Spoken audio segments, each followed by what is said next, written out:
केलं ना. नमस्कार, रोकटोकमध्ये आपलं स्वागत. आज आपण चर्चा करणार आहोत महाराष्ट्रातल्या चौका चौकात आणि नाक्या नाक्यावर ज्या विषयाची चर्चा सुरू आहे त्याविषयी. सासवडच्या अखिल भारतीय मराठी साहित्य संमेलनात ज्येष्ठ संपादक कुमार केतकर यांनी भारतीय जनता पक्षाचे पंतप्रधानपदाचे उमेदवार नरेंद्र मोदी यांच्यावर टीका केली आणि त्यानंतर भाजपचंही पित्त खवळलं. नरेंद्र मोदींच्या उदयानंतर फॅसिस्ट प्रवृत्ती वाढल्याचा दावा कुमार केतकरांनी केला, तर भारतीय जनता पक्षानं शेलक्या शब्दात कुमार केतकरांवर टीका केली. एक प्रकारे त्या टीकेला त्याच भाषेत उत्तरही दिलं. मोदी पंतप्रधान झाले तर देशाचे तुकडे होतील या दाव्यात तथ्य आहे का?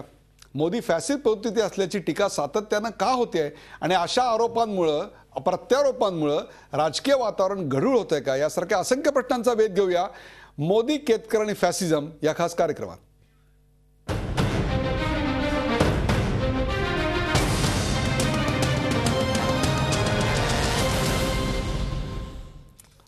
मोदी, केतकर आणि फॅसिझम या कार्यक्रमात आज माझ्यासोबत आहेत डॉक्टर रत्नाकर महाजन. डॉक्टर रत्नाकर महाजन काँग्रेसचे प्रवक्ते आहेत. सर, आपलं स्वागत.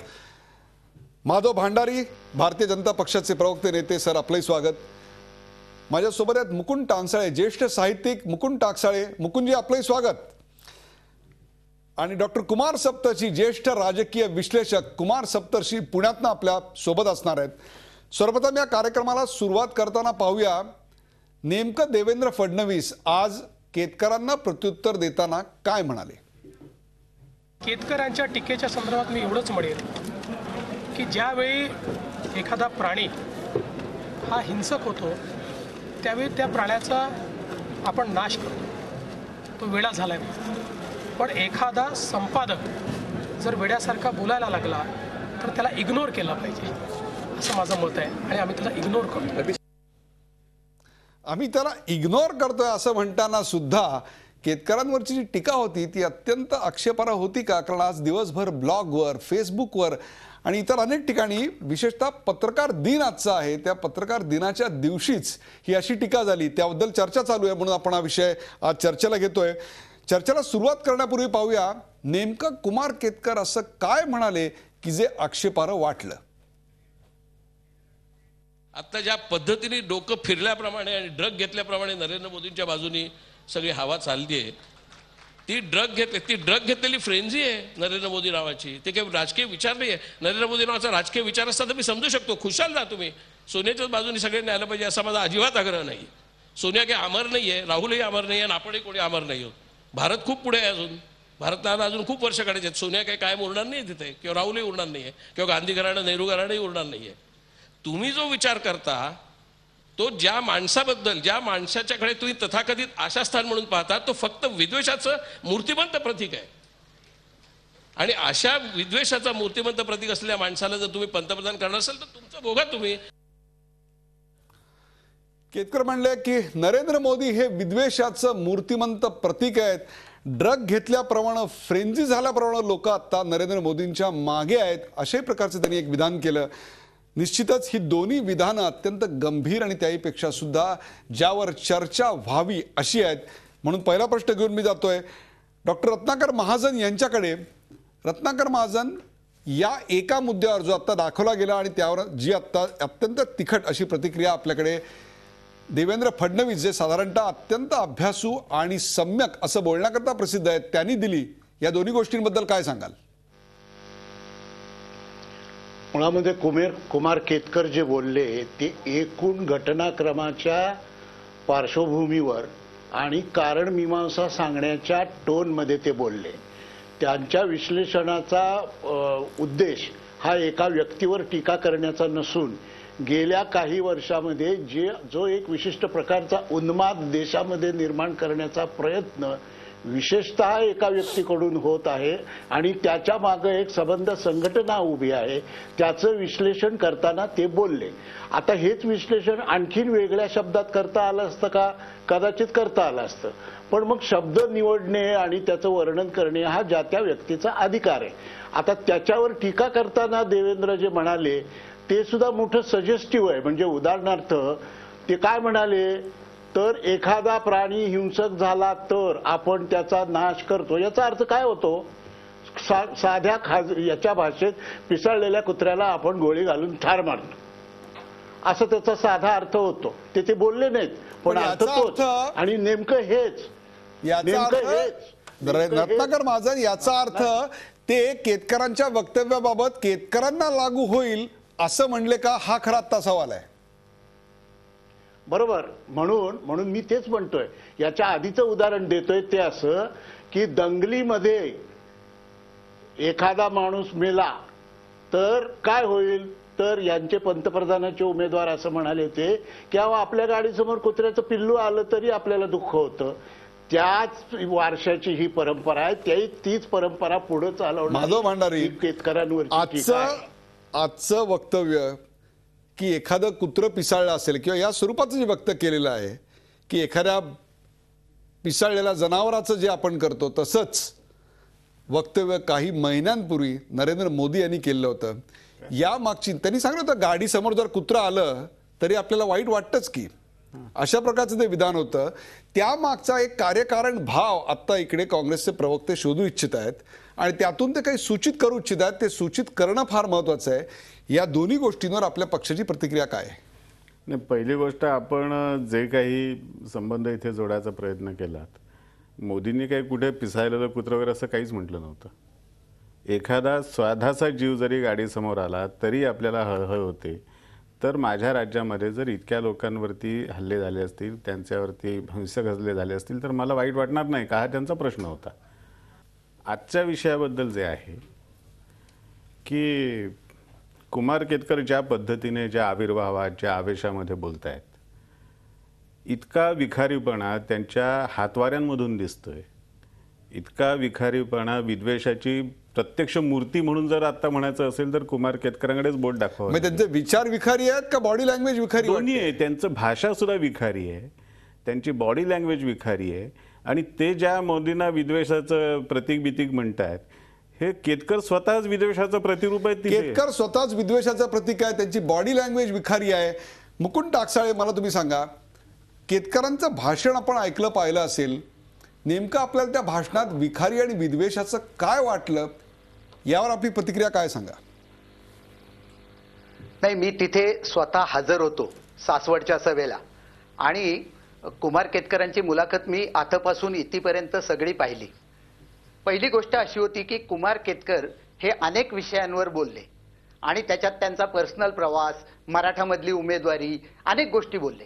ते काय फक्त याच विषयावर बोलले नाहीत. आता गोष्ट अशी आहे की त्यांना लेखक विचारवंत म्हणून ते व्यासपीठावर होते आणि त्यांना प्रश्न शुभदा चौकर यांनी विचारला की तुम्ही सोनियाची आणि यांची सदैव भलावण करत असता, तर त्याबद्दल तुम्हाला काय म्हणायचंय?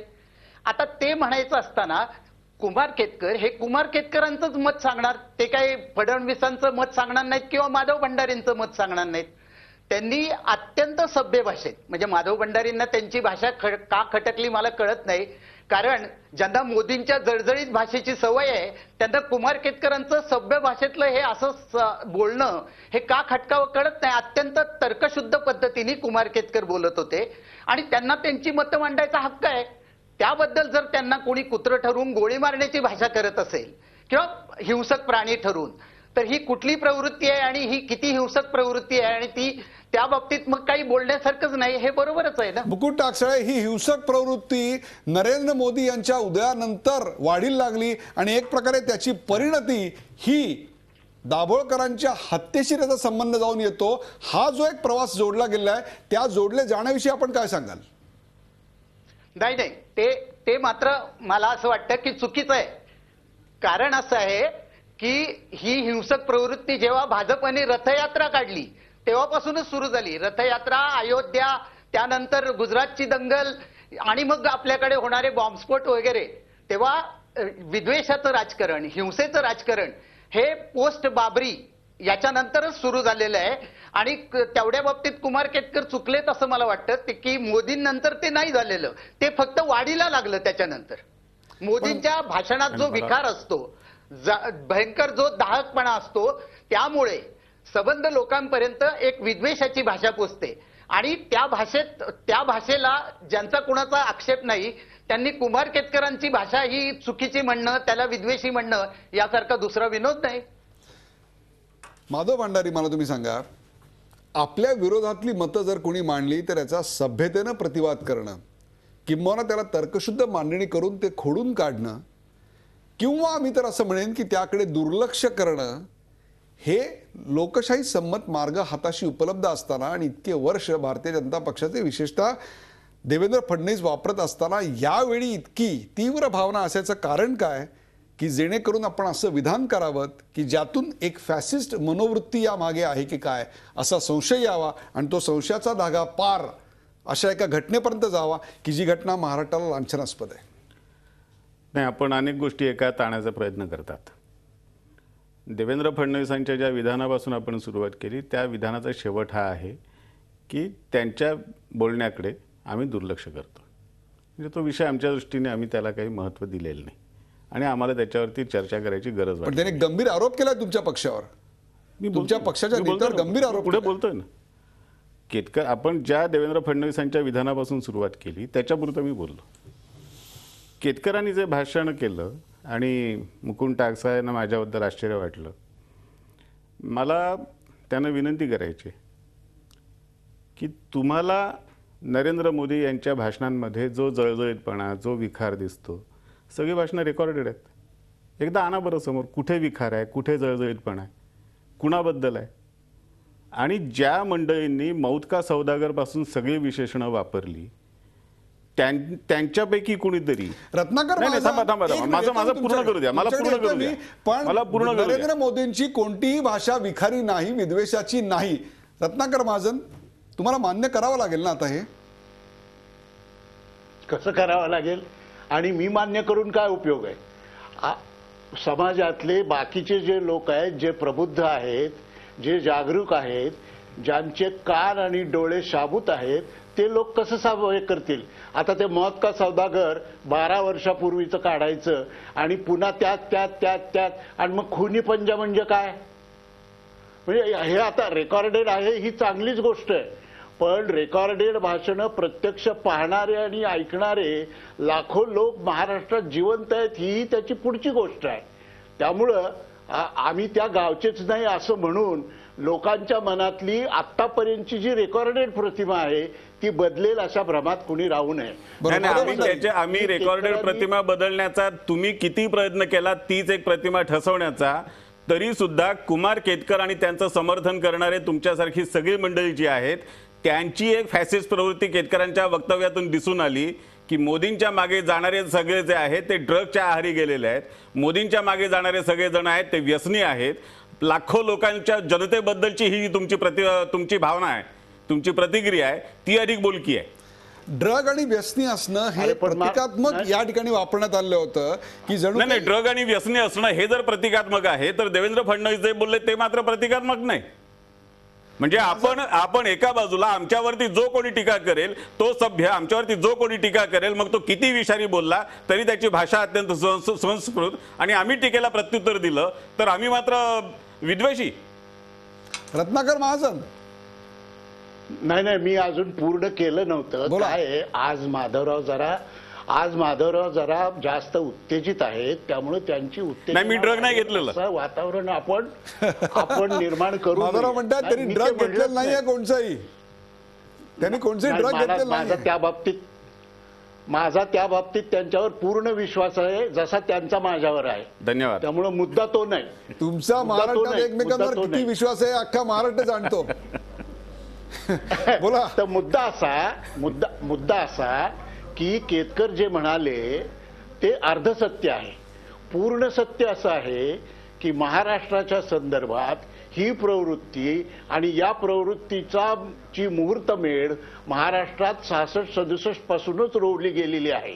ती अशी आहे की आम्ही म्हणतो ते जर मान्य केलं नाही, आमची मागणी जर मान्य झाली नाही आणि आम्ही म्हणतो तिथं उठ आणि म्हणतो तिथं बस असं कोणी मानलं नाही तर आम्ही आमच्या स्टाईलमध्ये त्याचा समाचार घेऊ. ही भाषा जेव्हा 67-68 सालापासून महाराष्ट्रात वापरली जाऊ लागली आणि ती आजही वापरली जाते आहे आणि त्याच्या सुद्धा डुप्लिकेट कॉपीज महाराष्ट्रात निघत आहेत, त्यामुळं ह्याचं श्रेय किंवा अपश्रेय एकट्या मोदींना देऊन चालणार नाही, तर मोदी आणि तत्सम शक्ती ज्या महाराष्ट्राच्या संदर्भात विशेष महत्त्वाच्या आहेत त्यांनाही याचं श्रेय किंवा अपश्रेय द्यावं लागेल.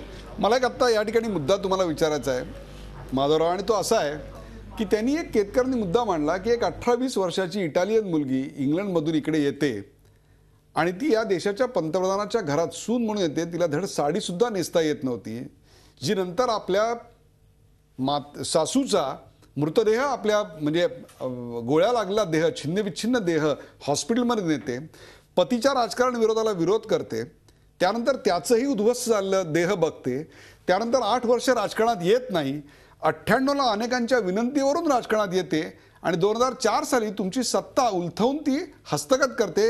एवढंच नव्हे तर 2009ला सुद्धा हस्तगत करते. मग भारतीय जनता पक्ष अथवा त्यांना विरोध करणारे सोनियाजींना कोणीतरी इटलीमध्ये जाऊन साधी नगरसेवक पदाची निवडणूक तरी जिंकावी. यात लॉजिक नाही आहे. नाही, मला यांचं लॉजिक कळलं नाही.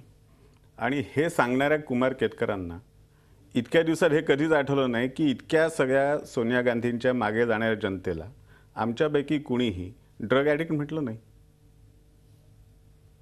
त्या जनतेबद्दल आम्ही अवमानास्पद शब्द काढले नाहीत, मतदारांबद्दल अवमानास्पद शब्द काढले नाहीत, आमचा पराभव झाल्यानंतरही काढले नाहीत. पण सोनिया गांधी यांच्यावर पांढऱ्या पायाची अवदसा अशी टीका झालेली आहे आपल्याकडे. आमच्याकडे नाही झालेली. तुमच्या मित्रपक्षातनं झालेली आहे. मला त्याबद्दल हे बघा, माझ्या मित्रपक्षांबद्दलचा प्रश्न तुम्ही मला विचारू शकत नाही. तुम्ही माझ्या पक्षाबद्दल विचारा, त्याची उत्तरं मी देईन.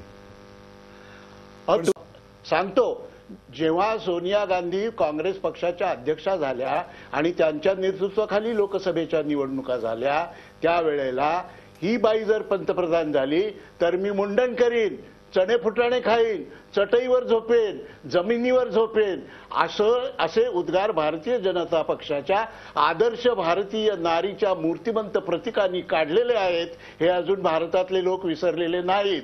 हे जर अवमानास्पद नसेल आणि गौरवास्पद असेल तर भाजपचा सर्व लोकांचा शब्दकोश आमच्या सामान्य माणसांच्या पेक्षा वेगळा आहे असा त्याचा अर्थ होईल. चर्चा अतिशय गरमागरम आणि रंगते याचं एकमेव कारण म्हणजे हा विषय अतिशय गंभीर आणि त्याहीपेक्षा तितकाच महत्त्वाचा आहे. आपण चर्चा करतोय मोदी, केतकर आणि फॅसिझम. या पुढच्या भागामध्ये आपण डॉक्टर कुमार सप्तर्षी यांची मतं केतकरांच्या आणखीन एका वक्तव्याबद्दल जाणून घेणार आहोत. कुठे जाऊ नका, पाहत राहा झी 24 तास. आपण पाहताय मोदी, केतकर आणि फॅसिझम.